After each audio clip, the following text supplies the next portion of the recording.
అందరికీ నమస్కారం. నా పేరు అర్చన. ఈరోజు కథ నా గుండె చప్పుడు నువ్వే పార్ట్ 34. అంజుకి నిద్ర ముంచుకొచ్చింది. హర్ష షోల్డర్స్ పైన తల వాల్చుతుంది. హర్ష తల తిప్పి అంజుని చూసి చిన్నగా నవ్వుకుంటూ కార్ని స్లోగా డ్రైవ్ చేస్తూ ఉంటాడు. విండోస్ అన్నీ క్లోజ్ చేసి ఏసీ అడ్జస్ట్ చేస్తూ కార్ ఆపి తననే చూస్తూ ఉంటాడు. మూసుకోవడం వల్ల కళ్ళు ఆల్చిప్పల్లా ఒత్తైన కనురెప్పలు, చిక్కగా ఉన్న కనుబొమ్మల మధ్య చిన్న స్టిక్కర్, షార్ప్ నోస్‌కి వైట్ స్టోన్‌తో ముక్కు పుడక, చిట్టి పెదవులు చూస్తుంటే ముద్దుగా అనిపిస్తుంది. అంజలి తననే చూస్తూ ఎంత ఓపికే నీకు, నేను తిడితే పడతావు, ఎంత టార్చర్ చేసినా ఓపికతో భరిస్తావు, నీ ఫ్యామిలీ కోసం కష్టపడతావు, అన్నింటికంటే మించి నీ క్యారెక్టర్ నాకు బాగా నచ్చింది.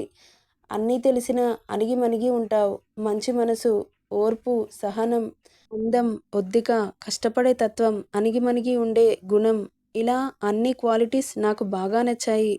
లైఫ్ లాంగ్ నిన్ను నాతోనే ఉంచేసుకుంటాను. ఎంత కష్టం వచ్చినా ఈ చేతిని మాత్రం వదలను.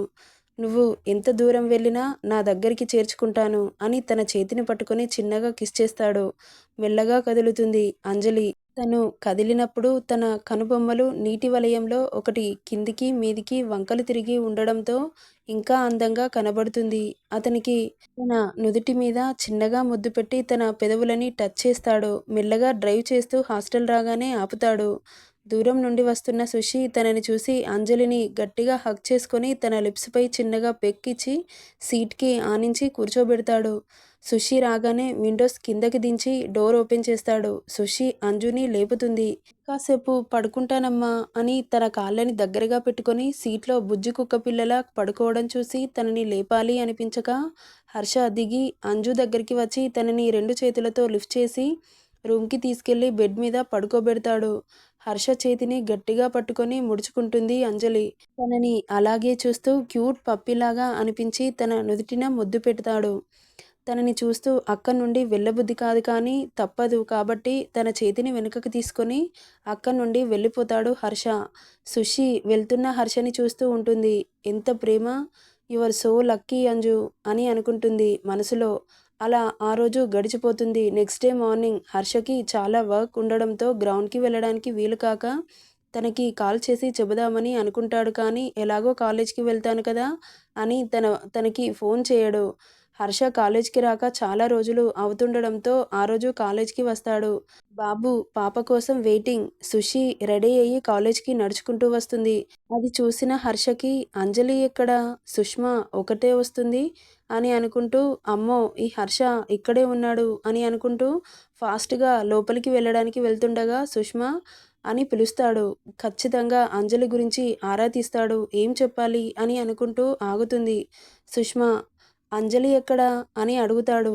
ఎప్పుడు నీతోనే వస్తుంది కదా, ఈరోజేంటి నువ్వు ఒక్కదానివే వస్తున్నావు, తనకు ఒంట్లో బాలేదా, అందుకే రాలేదా కాలేజ్కి అంటూ ఉంటే తనకి ఏం చెప్పాలో తెలియక సైలెంట్గా ఉంటుంది.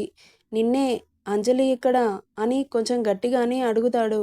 అది హర్ష అంజలి ఊరికెళ్ళింది అంటుంది ఏం చెప్పాలో తెలియక. ఎందుకు? ఏమో హర్ష నాకు తెలీదు అని అనగానే మొబైల్ చేతిలోకి తీసుకుని అంజలికి కాల్ చేస్తాడు. నాట్ రీచబుల్ అని వస్తుంది. షట్ అని అనుకుంటూ నువ్వు వెళ్ళు అంటాడు. సుష్మా అక్కడి నుండి పారిపోతుంది. కోపంతో పళ్ళు నూరుతూ అంజలి నాకు చెప్పకుండా వెళ్ళిపోతావా, నిన్ను ఎలా రప్పించాలో నాకు బాగా తెలుసు అని అనుకుంటూ వెళ్ళిపోతాడు. ఇక్కడ అంజు మార్నింగ్ కాల్ రావడంతో లిఫ్ట్ చేస్తుంది. హలో అంజు. హా అన్నయ్య చెప్పు, ఎంత పొద్దున్నే ఎందుకు కాల్ చేశావు అంటుంది ఒళ్ళు విరుచుకుంటూ. అది అంజు టెన్షన్ పడకు నిదానంగా విను అని అనగానే చెప్పన్నయ్య అని కొంచెం కంగారుగానే అడుగుతుంది. అది అంజు అమ్మని హాస్పిటల్లో జాయిన్ చేశాను. ఏమైంది అమ్మకి అని ఉలిక్కిపాటుగా అడుగుతుంది. కొంచెం గుండెల్లో నొప్పి అంటే అడ్మిట్ చేశాం అంటాడు. మరి ఇప్పుడు ఎలా ఉంది? పర్వాలేదురా బానే ఉంది. మళ్ళీ ఇంత పెద్ద విషయం దాచి నిన్ను బాధ పెట్టడం ఇష్టం లేక నీకు ఫోన్ చేసి చెప్పాల్సి వస్తుంది. సరే అన్నయ్య నేను ఇప్పుడే వస్తున్నాను అని కాల్ కట్ చేసి ఫ్రెష్ అయ్యి సుషికి చెప్పి ఊరికి బయలుదేరుతుంది. వెళ్తున్నంతసేపు అమ్మ గురించి ఒకటే టెన్షన్ తనకి. ఆపరేషన్ చేయించాలనుకుంటే ఏంటి ఇలా అవుతుంది, ఒకసారి డాక్టర్ని కరెక్ట్గా అడిగి సర్జరీకి ఎంత మనీ అవసరమవుతుందో అడగాలి అని అనుకుంటూ అమ్మ ఎలా ఉందో ఏంటో ఏంటి మాకు ఈ కష్టాలు?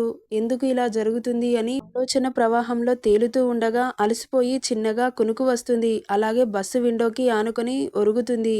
అలాగే నిద్రలోకి జారుకుంటుంది. 4, 5 గంటల ప్రయాణం తర్వాత హాస్పిటల్ రావడంతో బస్సు దిగి వెళ్తుంది. అంజుకి ఎదురుగా రాజ్ రావడంతో "అన్నయ్య, అమ్మకెలా ఉంది?" అని టెన్షన్‌గా అడుగుతుంది. "అంజు, ఇప్పుడే వస్తున్నావా?"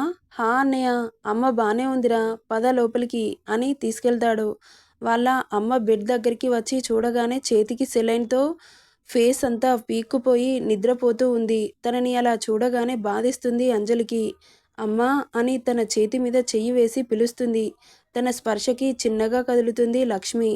"అమ్మా" అని పిలవగానే మెల్లగా కళ్ళు తెరిచి చూస్తుంది. ఎదురుగా ఉన్న అంజలిని చూసి, "అమ్మా అంజు, ఎప్పుడు వచ్చావు తల్లీ" అని లేవబోతుండగా "వద్దమ్మా, పడుకో" అని పడుకోబెడుతుంది.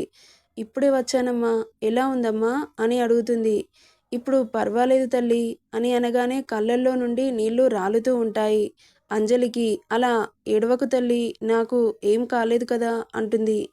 "అన్నయ్య, డాక్టర్‌తో మాట్లాడారా? ఏమన్నారు?" "ఏం పర్వాలేదు అని చెప్పారు." "ఎప్పుడొస్తారు డాక్టర్ మళ్ళీ?" "ఇప్పుడు రౌండ్స్‌కి వస్తాడు" అని చెబుతాడు రాజు. సడన్‌గా "అసలేమైందన్నయ్య అమ్మకి?" "అమ్మ రోజులాగే నైట్ తిని కాసేపు పడుకుంది. మేము కూడా అందరం పడుకోవడానికి వెళ్ళాము. తన పక్కన చెంబు కింద పడ్డట్లు సౌండ్ వచ్చింది. వెంటనే ఆ రూమ్ నుండి బయటకు వచ్చి చూసేసరికి గుండె మీద చెయ్యి పెట్టుకొని పిలుస్తుంది. వెంటనే హాస్పిటల్‌కి తీసుకొచ్చాం" అని అనగానే మళ్ళీ కళ్ళ వెంబడి నీళ్లు రావడం స్టార్ట్ అయ్యాయి అంజలికి. అంతలో డాక్టర్ రౌండ్స్‌కి రావడంతో అంజలి, "డాక్టర్ తనకి ఎలా ఉంది?" అని అడుగుతుంది. "ఇప్పుడు పర్వాలేదమ్మా, ఇంటికి తీసుకెళ్ళొచ్చు. డాక్టర్ మీతో కొంచెం పర్సనల్‌గా మాట్లాడాలి" అని అంటుంది. "ఓకే అమ్మా, నేను పేషెంట్స్‌ని చెక్ చేసి వస్తాను. మీరు లోపల కూర్చోండి" అని అనగానే డాక్టర్ రూమ్‌లో కూర్చుంటుంది. అంజు డాక్టర్ అందరినీ చెక్ చేసి వస్తాడు. తనని చూసి లేచి నిలబడుతుంది. "చెప్పండి" అంటాడు.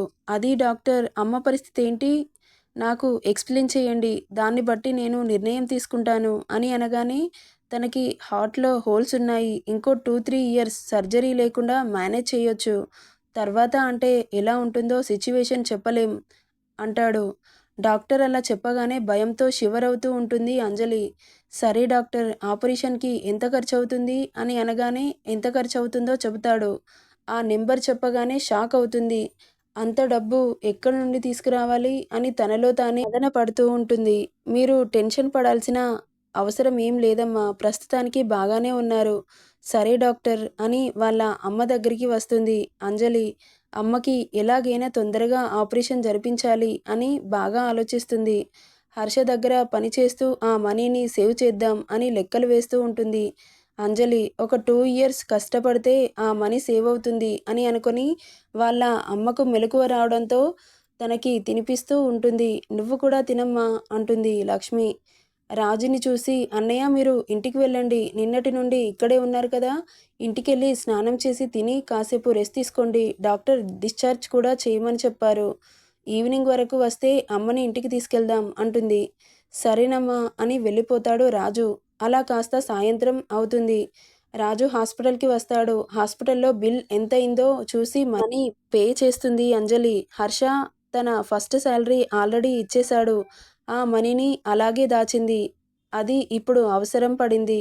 "నా ఫస్ట్ సాలరీ" అని అనుకుంటూ బిల్ పే చేసి వాళ్ళ అమ్మని తీసుకొని ఇంటికి వెళ్ళిపోతారు. అలా 2 రోజులు గడిచిపోతాయి. రాజు ఫోన్‌కి మెసేజ్ వస్తుంది కాలేజ్ నుండి. "రేపటి నుండి ప్రాక్టికల్స్ ఉన్నాయి. వాటికి అటెండ్ అవ్వకపోతే ఈ ఇయర్ ఫెయిల్ అవుతారు" అని. ఆ విషయాన్ని అంజలికి చెబుతాడు రాజు. "అన్నయ్య, నాకు అమ్మని వదిలి వెళ్ళడం ఇష్టం లేదు." "అలా అంటే ఎలా అంజు? అమ్మకి ఆపరేషన్ ఎలా జరుగుతుంది?" "చెల్లిని, తమ్ముడిని చూసి వద్దామనుకున్నా అన్నయ్య. తర్వాతైనా చూడొచ్చు. ఇప్పుడు నువ్వు అర్జెంటుగా కాలేజ్‌కి వెళ్ళాలి కదా! మళ్ళీ ఈ ఇయర్ ఫెయిల్ అయితే ఎలా అమ్మా? నువ్వు ఇంత చదివింది అంతా వేస్ట్ అయిపోతుంది కదా!" అని అనగానే అంజుకి కూడా డాక్టర్ చెప్పింది గుర్తొచ్చి వాళ్ళ అమ్మని కాపాడుకోవాలని ఇక తప్పక అక్కడి నుండి హైదరాబాద్‌కి బయలుదేరుతుంది.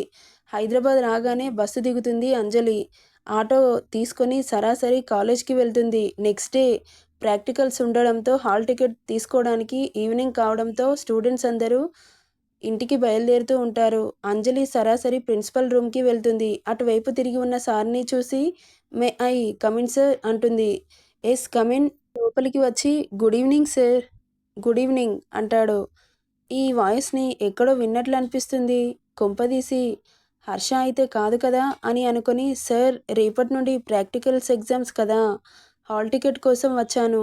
ప్రాక్టికల్సా? ప్రాక్టికల్స్ ఇప్పుడెందుకుంటాయి అంటాడు అటువైపు ఫేస్ పెట్టి. అంజలి ఈ పని హర్షనే చేసుంటాడు అని, ఈ వాయిస్ కూడా హర్షదే అనుకొని హర్ష అని పిలుస్తుంది. హర్ష ఇటువైపు తిరుగుతాడు. నువ్వా అంటుంది. ఎస్ నేనే అంటాడు. నన్ను ప్రాక్టికల్స్ అని రప్పించింది నువ్వేనా? అవును నేనే. అసలు నువ్వు ఏమనుకుంటున్నావు? ఎంత కంగారు పడుకుంటా వచ్చానో తెలుసా? అక్కడ అమ్మను అలా వదిలేసి రావాల్సి వచ్చింది. హో నీకు అవేవీ పడవు కదా, నీకు నన్ను టార్చర్ చేయడమే ముఖ్యం కదా, అంతా అర్జెంటుగా రప్పించాల్సిన అవసరమేముంది? కాలేజ్కి ఎంతో మంది రారు, వాళ్ళకు కూడా ఇలాగే కాల్ చేసి రమ్మంటున్నారా? నేను ఎవరికీ కాల్ చేసి రమ్మనాల్సిన అవసరం నాకు లేదు. మరి నన్నెందుకు రమ్మన్నారు? యువర్ మై ప్రాపర్టీ కదా, అందుకే రమ్మన్నాను అని కళ్ళెగరేస్తాడు. ఛీ అని చిరాకుగా చూస్తుంది అంజలి. నువ్వు ఫేస్ ఎలా పెట్టుకున్నా ఐ డోంట్ కేర్. నేను చెప్పగానే వచ్చావు కాబట్టి బ్రతికిపోయావు, లేకపోతే సీన్ వేరేలాగా ఉండేది. అయినా నాకు చెప్పకుండా ఎందుకు వెళ్ళావు? కాల్ చేస్తే కలవట్లేదు. నేను ముందే చెప్పాను నాకు చెప్పకుండా ఎక్కడికి వెళ్ళకూడదు అని. ఎందుకు చెప్పాలి? కాలేజ్లో అందరూ నీకు చెప్పే వెళ్తున్నారా? వాళ్ళ గురించి నాకు అనవసరం అని చెప్పాను కదా, మళ్ళీ ఎందుకు అడుగుతున్నావు? మరి నన్నే ఎందుకు అడుగుతున్నారు? నీకోసమే అని చెప్పాను కదా. అంతా ఎమర్జెన్సీగా రప్పించుకోవాల్సిన అవసరమేముంది? ఇక్కడ ఎవరి కొంపలు మునుగుతున్నాయని? ఇంకాసేపు ఆగితే నీ కొంపే మునిగేది కానీ అని తనని చూడగా 3-4 డేస్ కావడంతో మిస్ యూ బేబీ అని తన దగ్గరికి వచ్చి తనని ముద్దు పెట్టుకోబోతుండగా దూరంగా నెడుతుంది అంజలి. అసలు మీరు నా గురించి ఏమనుకుంటున్నారు? ఏమనుకోవట్లేదు, కానీ అంత సడన్గా వెళ్ళాల్సిన అవసరం ఏమొచ్చింది? నీకు చెప్పాల్సిన అవసరం నాకు లేదు. చెప్పకపోయినా నాకేం ఫరక్ లేదు, కానీ నువ్వు నేను రమ్మనగానే వచ్చావు కాబట్టి సేఫ్గా ఉన్నావు, లేకపోతే పనిష్మెంట్ చాలా తీవ్రంగా ఉండేది అన్న హర్ష మాటలకి చాలా కోపం వస్తుంది అంజలికి. అసలు నా మీద పెత్తనం ఎందుకు చెలాయిస్తున్నావు? ఆ హక్కు నీకు ఎవరిచ్చారు? I am already told you, నాకు ఎవడి బోడి పర్మిషన్ అవసరం లేదు. మరి వెళ్ళిన పని అయిపోయిందా? లేదు. ఏమైంది? అమ్మకి ఒంట్లో బాలేదు. నువ్వు ఇంత అర్జెంటుగా పిలిపించకపోతే నేను ఇంకొన్ని రోజులు అక్కడే ఉండి తమ్ముడిని చెల్లిని చూసి వద్దామనుకున్నా అని చెబుతుంటే క్యూట్గా అనిపిస్తుంది హర్షకి. నిన్ను చాలా మిస్ అయ్యాను baby, I addict your kiss. తను ముద్దు ముద్దుగా చిరుకోపంగా మాట్లాడుతుంటే తనని దగ్గరికి లాక్కొని అదురుతున్న అదరాన్ని గాఢంగా ముడివేస్తాడు. అన్ని రోజులు మిస్ అవుతున్న ఫీలింగ్ ఆ ముద్దులో తీర్చుకుంటాడు హర్ష. తన ముద్దులో మైమరుపుగా ఉన్న అంజలికి వాళ్ళ అమ్మ గుర్తు రాగానే నేను వచ్చిన పనేంటి, ఇక్కడ జరుగుతున్నదేంటి అని బాధ, కోపం, ఆవేదన అన్నీ కలగలిపి కన్నీళ్ల రూపంలో బయటికి వచ్చేస్తాయి. తనలోని తేనెని అమాంతం జుర్రుకుంటూ పై పెదవికి పంటిగాటు పెట్టి కింది పెదవిని తన అదరాలతో ముడిపెట్టి మళ్ళీ ఇంకాసేపు డీప్గా కిస్ పెట్టి ఇద్దరి ఊపిరి భారమవుతుండగా వదిలిపెడతాడు హర్ష.